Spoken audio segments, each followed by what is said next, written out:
Gema menceritakan masa lalu. 21 tahun yang lalu, lu lahir Arif. Saat itu ibu kehilangan banyak banget darah.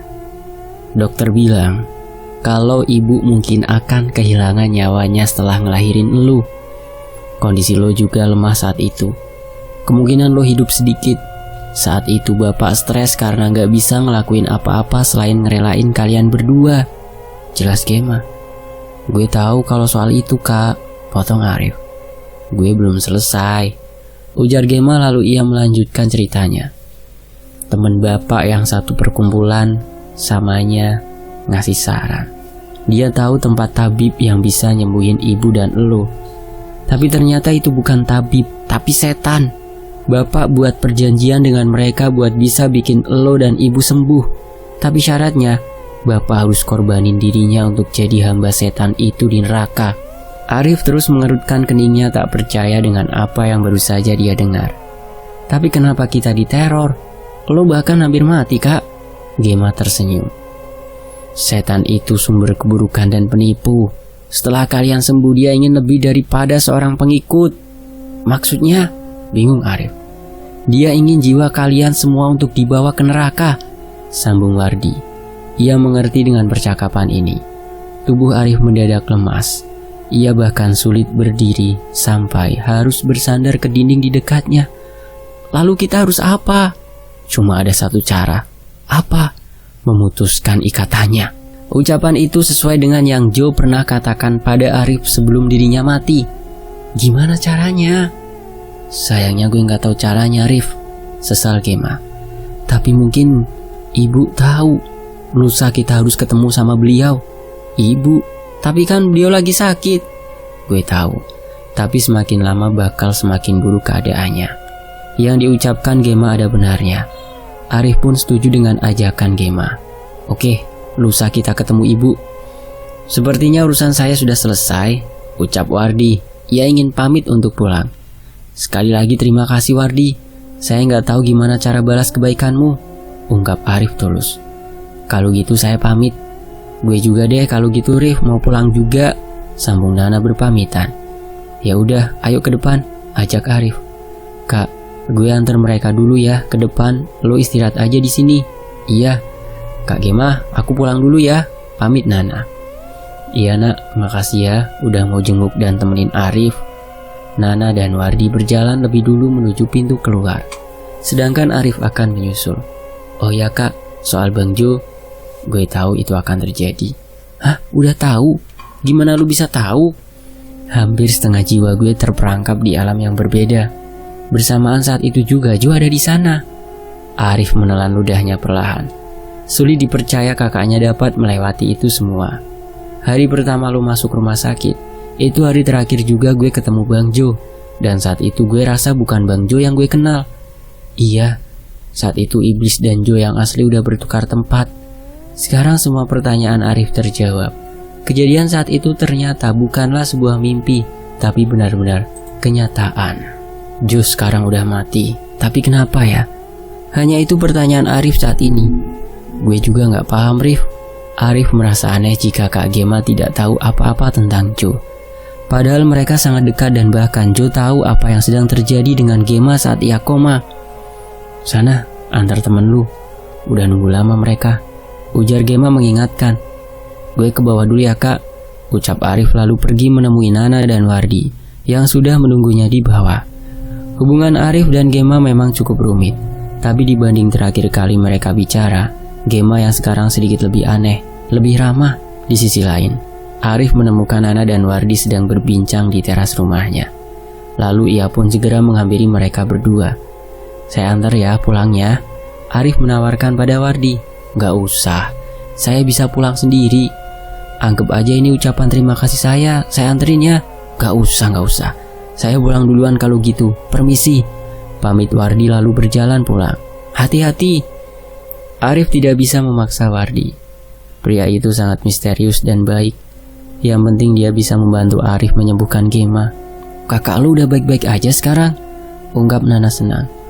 Iya, semuanya kembali normal. Meski belum semuanya ya. Arif tersenyum perih mendengar kenyataan pahit itu. Ngomong-ngomong si Wardi itu apain kakak lu ya sampai bisa sembuh gitu? Gak ngerti, tapi yang jelas dia berhasil. Nana setuju kali ini dengan ucapan Arif. Setidaknya Arif bisa sedikit lega dengan kejadian hari ini. Lo bawa mobil nak? Tanya Arif. Iya, bokap gue lagi libur jadi gue pinjem aja mobilnya, ucap Nana. Tapi di mana ya kuncinya, gue lupa naro. Di tas lo kali, lo tuh suka gitu. Sembarangan naronya terus cepat lupa lagi. Iya kali ya. Nana pun mencoba mengorek-ngorek tasnya untuk mencari kunci mobil miliknya. Arif terus saja memperhatikan Nana yang sibuk mencari kunci mobilnya. Secara bersamaan pun, Arif melirik kaki Nana. Ia melihat sebuah jari hitam memegang erat kaki Nana. Kuku hitam yang panjang pun seperti sedang mencoba mencabik-cabik kaki Nana. Arif terkejut melihat jari tangan itu. Entah ini hanya halusinasi atau bukan. Perlahan jari tangan itu melepas pegangannya dan menghilang di balik kaki Nana. Ketemu nih kunci gue, ucap Nana sambil mengangkat kunci mobilnya. Arif masih terus menatap kaki Nana, mencari keberadaan jari-jari hitam tersebut. Mau gue tendang? Jangan liatin kaki gue, peringat Nana. Sorry, bukan itu maksudnya. Udah, gue mau balik, pamit Nana lalu berjalan menuju mobilnya. Arif mengikuti Nana sampai ia masuk ke dalam mobilnya. Nah, tadi gue gak ada maksud apa-apa loh. Tadi tuh gue lihat ada sesuatu di kaki lu. Parah banget sih Rif, lo tuh udah punya tunangan, masa ngeliatin cewek lain sih? Gak ada hubungannya nak. Tapi gue rasa ada sesuatu yang aneh aja. Ah udah, gue mau balik. Nana lalu menyalakan mesin mobilnya dan pulang. Hati-hati nak. Arif melambaikan tangannya sembari terus memperhatikan Nana pergi. Sesaat mobil Nana semakin menjauh.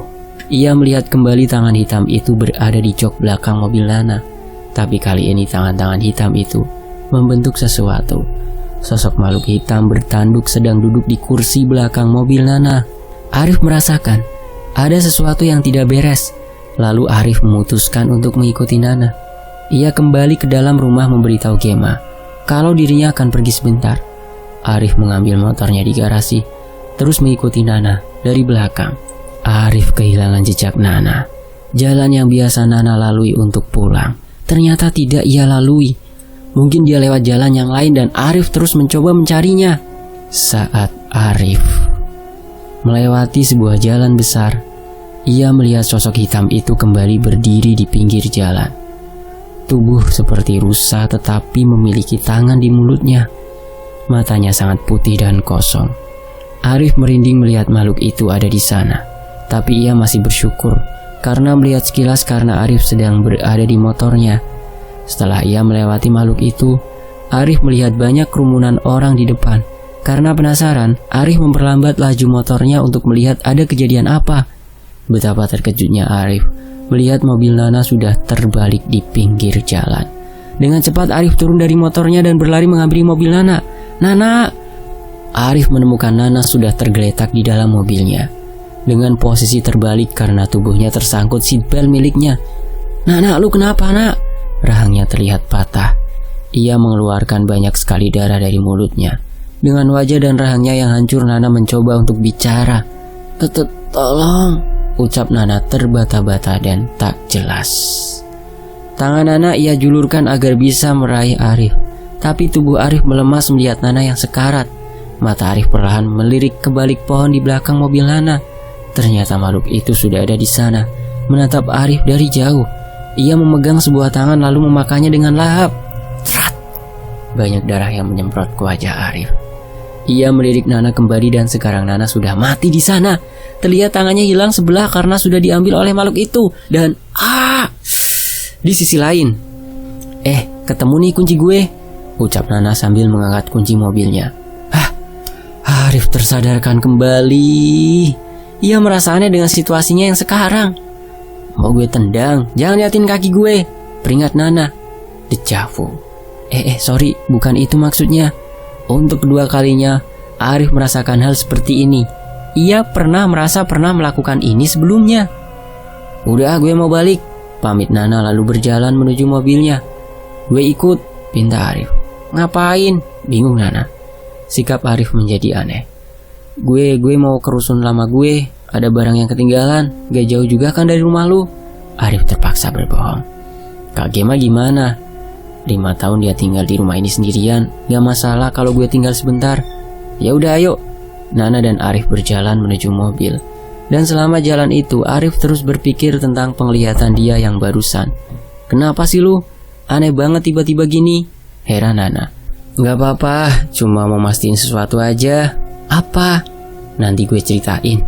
Arif masuk ke dalam mobil Nana. Begitupun Nana. Lewat jalan biasa aja nak, jangan lewat jalan yang lain. Kenapa deh lu? Jalan yang lain macet, jadi lewat jalan biasa aja. Oke. Nana terus dibuat bingung dengan sikap Arif. Tapi ia tetap saja menuruti apa yang Arif ucapkan dan menjalankan mobilnya. Jika itu bukan khayalan, pasti setelah ini akan terjadi hal yang mengerikan, ungkap Arif dalam hati. Di sisi lain, Yasin wal Qur'anil Hakim innaka laminal mursalin. Hari ini tepat 2 hari Joe meninggal dunia. Dengan segala kejadian aneh yang telah terjadi dan masih menjadi misteri serta penyelidikan polisi yang sia-sia. Joe yang akhirnya bisa dikebumikan. Arif, Gema, Nana dan teman-teman kerjanya berniat untuk ikut menguburkan jenazah Joe. Ibu Joe terus saja menangis tanpa henti sejak mendengar kabar kematian putranya 2 hari lalu. Meski Arif dan Gema merasa sedikit canggung karena merekalah yang terakhir yang bicara dengan Joe, Arif mencoba mendekati ibunya, Joe, yang duduk tepat di depan jenazah yang sedang dibacakan Yasin. Hal ini hanya untuk memberikan sedikit dorongan empati kepadanya. Tante, yang sabar ya. Saya turut berduka cita. Semoga arwah beliau diterima di sisinya, ucap tulus Arif ke ibu Joe. Iya, makasih ya doanya, jawabnya dengan suara serak karena tangisnya yang tak kunjung henti. Gema menepuk pelan pundak Arif. Kita tunggu di luar aja yuk Rif. Arif mengangguk pelan dan segera berdiri menuju keluar rumah Joe. Di sana juga sudah ada Nana dan teman-teman kerjanya yang sengaja menyempatkan waktunya untuk datang. Ibunya terpukul banget ya, kata Nana sambil memperhatikan ibu Joe dari luar. Joe itu anak satu-satunya mereka, jadi wajar mereka sangat terpukul dengan kepergian Joe. Jelas Gema. Padahal dia orang yang baik, Tuhan lebih sayang sama orang yang baik. Makanya mereka banyak yang pergi lebih dulu. Meski dengan cara yang gak wajar, Arif dengan teman-temannya sudah biasa dengan ocehan Nana yang spontan. Tapi bagi Gema yang baru saja mengenal Nana, mungkin akan sedikit kesal dengan ucapannya yang sangat tidak pantas itu. Bang, sebenarnya lu gak usah datang juga gak apa-apa loh bang, ucap Arif tak enak. Iya, meskipun kita gak kenal dia, tapi kita turut prihatin sama apa yang udah terjadi waktu itu. Makanya kita datang, jawab Roni. Resto jadi sering ditinggal gini, jadi gak enak gue bang. Gue gak akan diangkat jadi manajer kalau gak bisa atur semuanya, Rif. Maksudnya gimana tuh? Hari ada proyek gede di resto, makanya gue bisa ajak staff yang lain kesini buat ngelawat. Jadi, Arif masih tidak mengerti. Kita lembur bego, celetuk Yudis dengan santai. Sekali lagi lu ngomong, gue colok hidung lu pakai pulpen. Gema pergi perlahan menuju sebuah kursi di dekat pintu. Arif pun memilih untuk mengikuti kakaknya dibanding berdebat dengan temannya. Ia juga segera duduk di sebelah Gema. Gue masih gak ngerti kak. Sejak beberapa hari lalu, Arif terus memikirkan kematian Joe. Soal apa? Apa yang terjadi sama Bang Joe sampai bisa kayak gini? Lu gak perlu tahu. Lu cuma perlu waspada aja. Waspada dari apa? Apapun itu. Waktu sudah menunjukkan pukul 9 pagi. Jenazah Joe barulah dibawa oleh para kerabatnya menuju pemakamannya. Arif serta Gema pun turut menggotong keranda Joe tanpa penghormatan terakhir mereka sebagai seorang teman. La ilaha illallah, la ilaha illallah, la ilaha illallah, Muhammadur Rasulullah. Proses pemakaman pun berlangsung dengan penuh air mata. Banyak keluarga dari Joe yang masih tidak rela dengan kepergian Joe. Meski Arif merasa sedikit aneh dengan kakaknya. Mereka sudah bersahabat sejak masih kecil. Hubungan mereka sangat erat. Tapi tidak ada sedikit pun raut sedih di wajah Gema saat ini. Seolah semuanya terlihat wajar dan tidak ada yang perlu disedihkan lagi. Kematian Joe hanyalah sebuah insiden biasa dan mudah untuk dilupakan. Di sisi lain, prosesi pemakaman Joe selesai. Kini mereka sedang menunggu Ustadz untuk membacakan doa kepada arwah Joe agar tenang di akhirat. Semua orang begitu khusyuk, tapi tidak dengan Arif dan Nana. Rif, lu tahu nggak? Tanya Nana berbisik di samping Arif. Apa? Gue baca, katanya sebelum 40 hari, arwah mereka yang mati nggak wajar akan terus gentayangan. Bahkan saat tubuhnya akan dikuburkan pun, Nana mendekatkan tubuhnya lebih dekat ke Arif agar bisa lebih berbisik. Mereka ada di sini untuk melihatnya. Arif diam dan tak membalas ucapan Nana.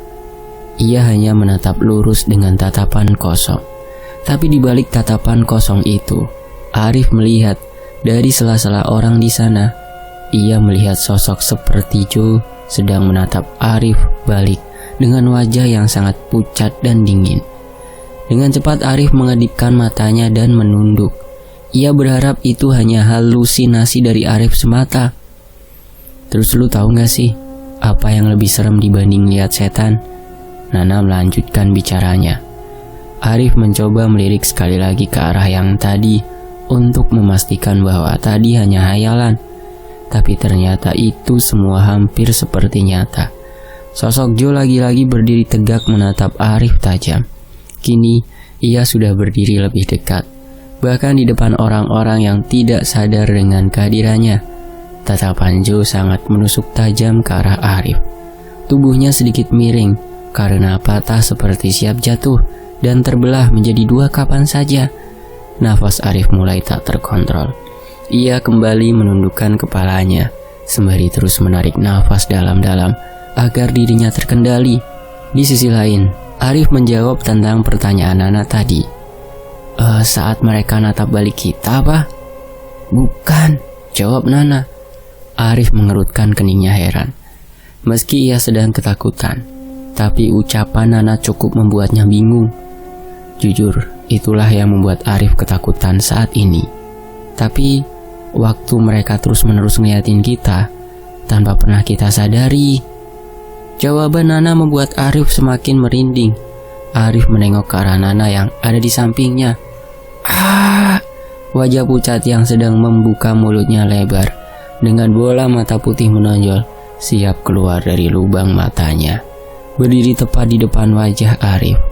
Sontak Arif berteriak dengan kencang dan mendorong dirinya ke belakang sampai terjatuh untuk menjauhinya. Nafas Arif sangat tidak teratur. Dadanya sangat sesak. Jantungnya berdebar tak karuan. Ia benar-benar ketakutan sekaligus terkejut. Rif, lu kenapa? Tanya Nana khawatir. Secepat dia datang, secepat itu juga dia menghilang. Makhluk itu sudah hilang begitu saja saat Arif terjatuh, tapi tidak mudah menghilangkan bayangan wajah menyeramkan itu di benak Arif. Enggak apa-apa, gue baik-baik aja. Jawab Arif yang terengah-engah. Ia segera berdiri lalu pergi dari sana karena semua orang terus menatap Arif. Gema yang berdiri tak jauh dari Arif hanya menatapnya lekat. Ia sendiri sadar dengan apa yang Arif lihat. Arif bersandar di bawah pohon tak jauh dari tempat pemakaman Joe. Ia mencoba mengatur nafasnya yang sesak karena kaget. Tak lama, Gema datang menghampiri Arif. Ia merasa sedikit cemas. Kenapa lu? Tanya Gema. Kak, kalau ada setan yang gentayangan tuh maksudnya apa sih? Jawab Arif dengan lemas. Itu artinya ada urusan yang belum selesai. Balas Gema santai sambil melipat tangan di dadanya. Semuanya kayak gitu?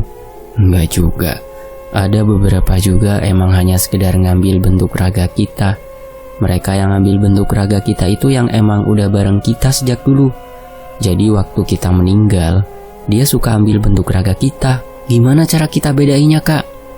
Mereka yang urusannya belum selesai cenderung nampakin dirinya terus-menerus. Tapi kalau yang satu lagi cuma sekali, habis itu nggak pernah nampak lagi. Arif teringat dengan ucapan Joe sebelum dia meninggal. Kata yang diucapkan itu seperti sebuah perintah bagi Arif. Tapi apa? Apa mungkin Joe datang kembali karena urusannya masih ada yang belum selesai? Gue rasa Joe punya urusan yang belum selesai, Kak. Lu lihat dia tadi apa? Arif mengangguk pelan. Itu bukan dia, bantah Gema. Tahu dari mana lu, Kak? Kadang makhluk halus itu tahu siapa aja yang bisa ngelihat mereka.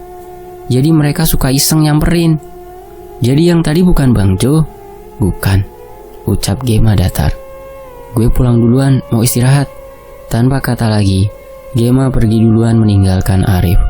Bahkan berpamitan dengan keluarga Jo saja tidak. Kak Gema pulang duluan? Tanya Nana menghampiri Arif. Iya, udah selesai acaranya. Iya, baru beres. Rif, kita duluan ke resto ya, teriak Bara dari kejauhan. Arif membalasnya dengan acungan jempol, tanda setuju sekaligus mengerti. Hari ini beneran suruh lembur, Nak? Iya, mau ada acara keluarga gitu di resto makanya kita lembur. Lumayan cuy, tambahan. Acara keluarga? Rame dong. Ya iyalah, nih acara pemakaman aja rame, apalagi acara keluarga, woi. Gila, bakal capek banget sih. Berhenti ngeluh dan terus kerja, nanti lu matinya cepet loh, ungkap Nana tanpa dosa, lalu berjalan pergi duluan. Nggak ada adab nih cewek satu.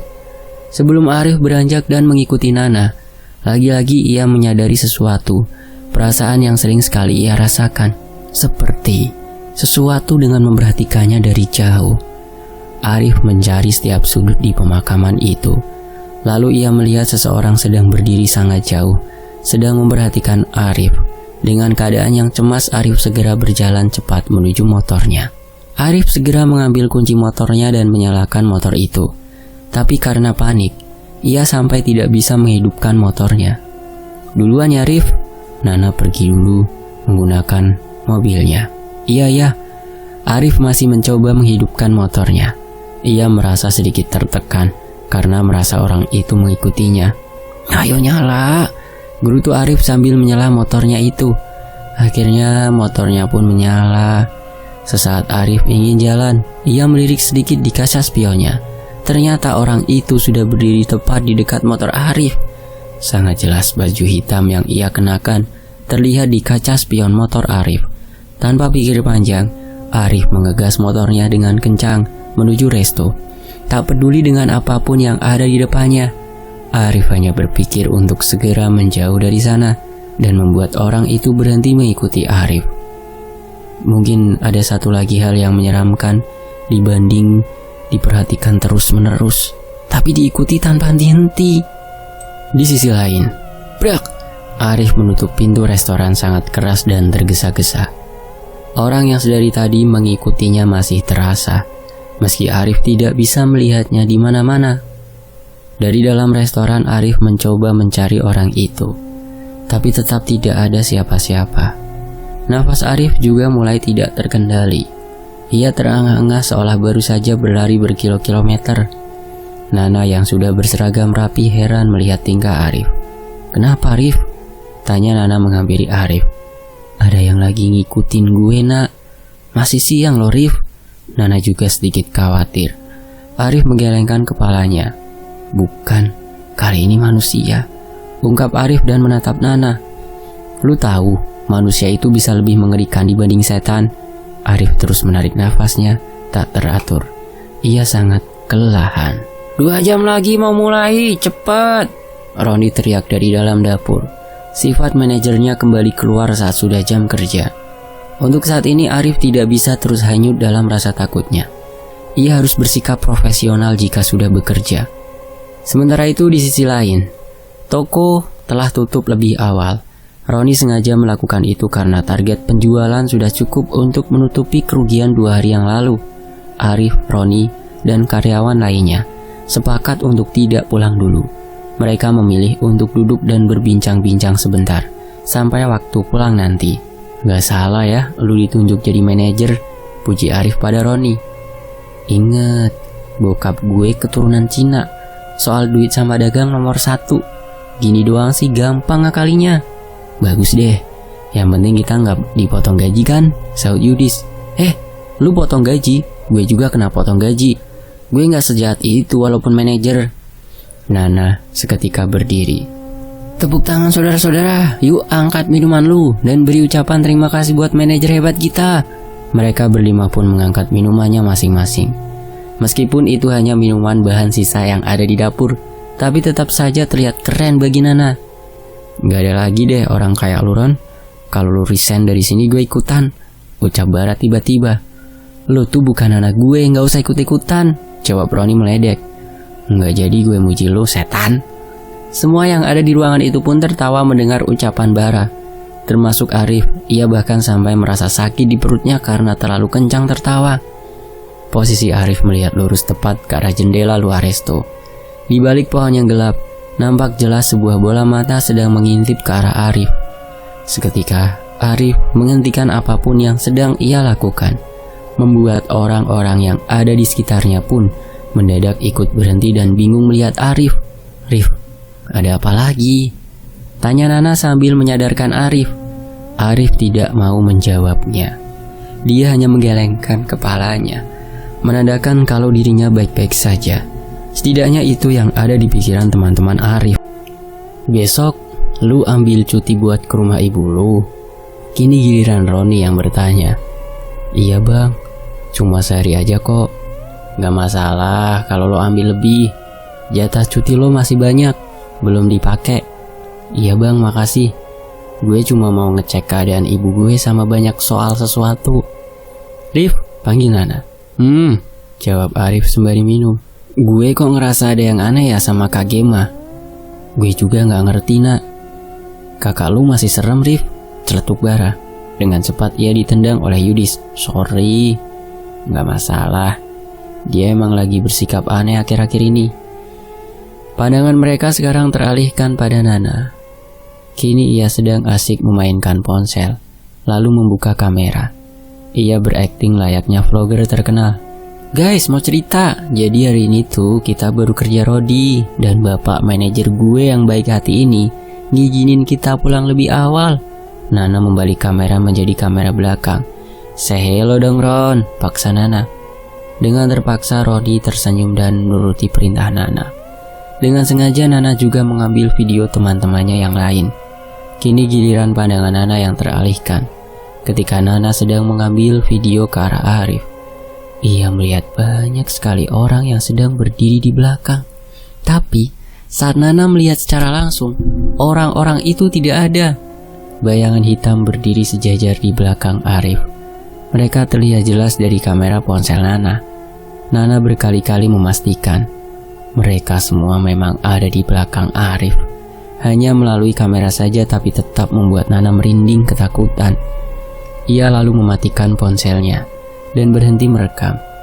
Arif, lu harus lihat. Nana menghampiri Arif dengan terburu-buru. Ia memperlihatkan video barusan ke Arif. Kenapa sih? Arif bingung. Nana sangat terburu-buru dan memaksa Arif untuk melihat ponselnya. Pokoknya lu harus lihat. Iya apa? Lihat, pekik Nana sambil menunjuk ke videonya itu. Arif menyaksikan rekaman itu dan tidak ada apa-apa selain video biasa. Roni, Bara, dan Yudis juga dibuat heran dengan Nana. Tadi ada Arif, gue sumpah. Tadi ada sesuatu di belakang elu, kukuh Nana. Mereka ada banyak, semuanya berdiri mengelilingi elu. Arif saling melempar tatapan pada Roni dan yang lainnya. Untung aja mereka semua paham. Oke, kayaknya kita harus pulang. Mau gue kunci ini resto, semuanya keluar, ucap Roni sambil merapikan barang-barangnya. Iya, gue juga udah ngantuk, sahut Bara. Nyokap gue nitip nasi goreng, gue juga harus pulang sekarang, lanjut Yudis. Nana masih terus melihat rekaman video miliknya. Ia masih tidak percaya semua itu hilang begitu saja. Padahal dengan jelas Nana melihat kalau makhluk itu nyata. Udah nak, lo itu cuma capek, ujar Arif. gue juga mau pulang. Kak Gema pasti nyariin gue juga. Dengan pasrah Nana memasukkan ponselnya kembali ke dalam saku. Bagaimana bisa rekaman itu hilang begitu saja? Tapi Nana sangat yakin apa yang baru saja ia lihat itu nyata. Nana dan yang lainnya segera pulang, termasuk Arif. Dia pulang paling terakhir. Saat Nana menunjukkan video itu, Arif berbohong tidak melihat apa-apa. Padahal semua itu terlihat jelas di mata Arif. Entah mereka itu siapa. Begitu banyak di sekitar Arif. Perasaan yang Arif rasakan selama ini ternyata memang nyata. Dan bersambung. Terima kasih teman-teman sudah menyimak sejauh ini, dan terima kasih untuk Bang Hema juga sebagai penulis kisah ini. Saya pamit, wassalamualaikum warahmatullahi wabarakatuh. Sampai jumpa di bagian berikutnya. Tetap di Fakta Sejarah.